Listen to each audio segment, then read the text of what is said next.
हिंगोली जिल्ह्यात आज पहाटे 1:37 भूकंपाचे धक्के जाणवले। सुरुवातीला अँड्रॉइड अर्थक्वेक अलर्ट सिस्टीमने भूकंपाची तीव्रता 4.2 रिश्टर स्केल असल्याचे दर्शवले होते। मात्र नंतरच्या अद्ययावत माहितीनुसार ही तीव्रता 4.4 रिश्टर स्केल इतकी असल्याचे स्पष्ट झाले आहे। आमच्या आधीच्या बातमीत सुरुवातीच्या माहितीनुसार 4.2 तीव्रतेचा उल्लेख करण्यात आला होता। आता सुधारित अहवालानुसार ती 4.4 असल्याचे समोर आले आहे। हिंगोलीपासून सुमारे 18 किलोमीटर अंतरावर या भूकंपाचे केंद्र होते। हिंगोलीसह नांदेडमध्येही मोठ्या प्रमाणात धक्के जाणवल्याने अनेक नागरिक मध्यरात्री घराबाहेर आले।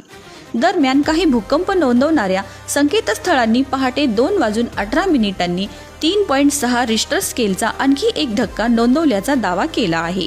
मात्र याबाबत अधिकृत पुष्टी झालेली नाही।